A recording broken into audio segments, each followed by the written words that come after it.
Bismillahirrahmanirrahim. Assalamualaikum warahmatullahi wabarakatuh. Alhamdulillah. Saya nak bercakap dengan tentang satu kes ni yang di mana sebenarnya kita kena faham dalam sudut dua. Satu, kes yang saya nak sebutkan kat sini adalah berkaitan dengan aduan yang pinjaman dan juga pelaburan. Dua perkara yang berbeza. Bila kita kata kita pinjam duit orang, atau kita pinjam duit daripada syarikat, atau kita pinjam duit daripada koperasi, atau kita pinjam duit daripada banks, pinjaman ni ada pelbagai bentuk pinjaman. Pinjaman konvensional ataupun pinjaman Islamik, dan juga pinjaman ni berbentuk peribadi ataupun pinjaman berbentuk syarikat.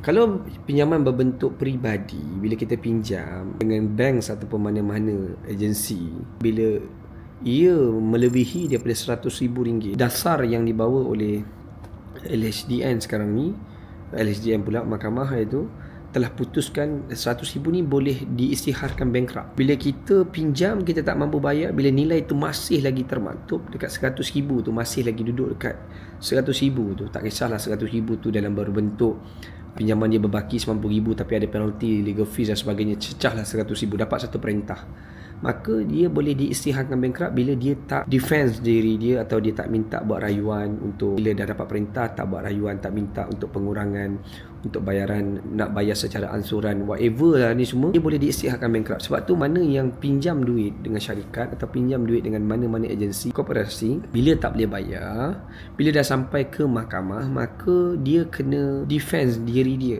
dia kena bela diri dia.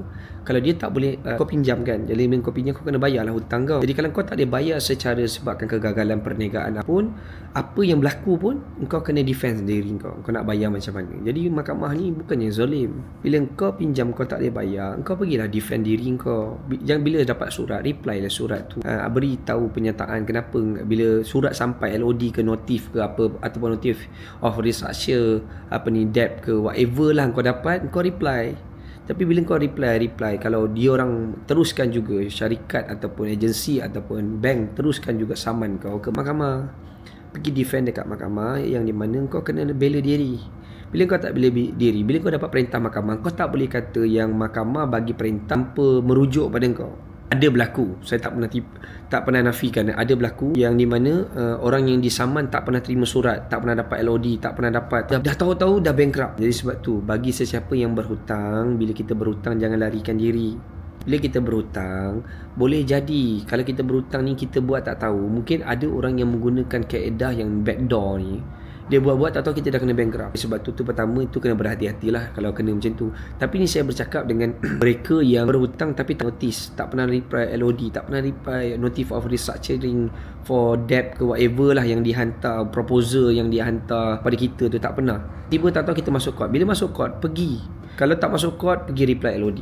Kalau masuk court, pergi defend, boleh. Bila walaupun mahkamah dah putuskan kita bersalah dan kita kalah dan dapat court order, walau macam mana sekalipun, kalau boleh lah, sebelum kau nak dapat court order tu, sebelum bicara, waktu nak bicara kes tu, minta lah lawyer bercakap untuk dapatkan consign judgement, yang di mana minta hakim panggil kedua-dua belah pihak lawyer untuk duduk bincang macam mana nak selesaikan masalah ni. Kalau tak dapat kata putus, maka teruskan bicara. Bila bicarakan kes tu, bila kau dapat court order, kau boleh buat rayuan, nak bayar berapa, nak kurangkan bulanan ke, nak bayar secara bulanan ke, nak bayar secara tahunan ke, whatever, kau boleh minta. Jadi kau jangan larikan diri, okey? Jadi kepada mereka-mereka yang meminjam, jangan larikan, itu yang pertama. Okey, itu saya sebut pinjaman. Jadi pelaburan, okey, saya nak bagi tahu, bila pelaburan ni dia benda yang berbeza, dia bukan pinjaman. Bila orang melabur, apa yang termaktub kat dalam agreement perjanjian di antara engkau dan juga pelabur, maka kita kena merujuk pada situ. Contohnya engkau janji invest RM100,000, engkau nak bagi pulangan dari sudut keuntungan, contohnya 3%, 1%, 2%, 5% daripada hasil keuntungan. Jadi kau kena bagi. Jadi bila kau tak bagi, bila benda ni pergi ke mahkamah, bila mahkamah putuskan untuk setelah bicara kes, setelah kau dapat perintah daripada mahkamah, kau tak boleh nafikan benda tu. Sebab tu cuma saya nak bagi tahu kat sini, pinjaman dengan pelaburan dua benda yang berbeza. Sebab tu bila kau nak minta orang melabur pada kau, tak nak jadikan guarantee yalah, bila orang melabur ni mestilah dia bekerjasama kan dalam perniagaan. Bila dia bekerjasama dengan perniagaan, jadi dia dipanggil apa? Perniagaan dilakukan bersama, keuntungan dilakukan, kerja sama-sama, keuntungan bersama, kerugian bersama. Tetapi dalam perjanjian kau tulis tak benda tu? Jadi kalau kau tak boleh tulis benda tu, kau janganlah ubah apa yang kau janji. Kalau kau memang janji untung sama-sama, dia untung rugi sama-sama. Saya ada satu kes yang di mana dia melabur untuk perniagaan. Tiba bila tak dapat duit perniagaan tu, tak dapat balik kepada modal pelaburan, tak dapat balik keuntungan, tak dapat segala-galanya, dia nak minta replacement. Tak boleh bang. Kalau kau nak, kau kena letak dalam agreement. Kalau itu pelaburan memang perniagaan yang kau minta, contohnya sebulan 1% daripada keuntungan, 1% daripada kau punya modal pelaburan, tulis 1% dan tulis money guarantee back, contoh. Jadi itu je lah yang kau boleh minta. Kalau perniagaan dia gagal, kau kena minta fokus kepada apa yang kau labur dan apa yang kau maksud dalam perjanjian. Kau tak boleh nak tukar dia dengan perniagaan dia. Kau tak boleh tukar. Waktu melabur tu, tengok pada perjanjian. Tengok apa yang kau buat perjanjian. Dan saya bagi tahulah tu serang, dalam mana-mana pelaburan, kalau boleh, buatlah perniagaan yang mendasarkan Islamik, iaitu niaga sama-sama, usaha sama-sama, untung sama-sama, rugi sama-sama. Itu perniagaan yang sah. Dan mana-mana yang buat money guarantee back ni kan, percayalah perniagaan itu akan gagal. Dan juga kedua-dua belah pihak tak secure. Okay, of course lah, orang yang melabur dia nak secure diri dia, nak mesti money guarantee back. Apa kau nak tulis money guarantee back, tapi principle is your modal lah. Kau punya modal lah. Tapi kalau kau nak cerita tentang, sebab tu kalau mana-mana yang buat pelaburan dan menerima pelaburan, tolong rujuk kepada kau punya perjanjian tu. Jangan suka-suka nak letakkan dalam perjanjian tanpa ada persetujuan kedua belah pihak. Kalau dah memang kau janji untung guarantee money back, kau kena buat lah. Datang jumpa dengan kita pun, kita akan cakap benda yang sama juga. You yang sini tulis, you yang sini sign untuk money guarantee back, kau kena tulis. Lepas kalau kau tulis memang sebulan dia kena dapat 1% selama 12 bulan, 12%. Yes, kau kena bagi. Kau tak boleh persoalkan pula kenapa saya berniaga dah gagal, dia tetap nak minta 12%. Kenapa kau pergi sign? Yang waktu kau terima duit tu, waktu tu kenapa kau sign yang kau setuju untuk bagi dia 12% setahun? Jadi sebab tu, apa saja yang tulis dalam agreement tu, kita kena ikut.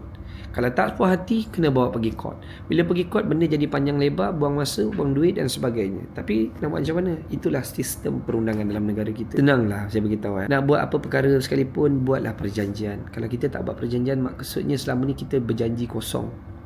Kurang-kurangnya kita ada perjanjian. Jadi dah faham beri dengan pinjaman dan pelaburan dua benda yang berbeza.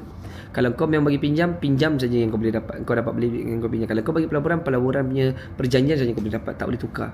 Tak ada lagi bagi pinjam duit tukar dengan rumah. Dalam perjanjian tak ada tukar rumah. Dia memang personal loan atau business loan. Memang itulah dia. Memang kalau kau memang letak sebagai collateral punya guarantor, tu nak buat macam mana lah. Tapi kalau dalam perjanjian tu, saya just nak bagi faham kepada semua. Kalau bagi pinjam duit, kau akan dapat balik duit. Kalau bagi pelaburan, kau akan dapat balik perjanjian pelaburan yang kau telah bersetuju bersama-sama. Itu saja. Tak ada lebih pada itu. Okay? Jadi, kalau apa-apa tak faham, boleh rujuk pada kita. Assalamualaikum.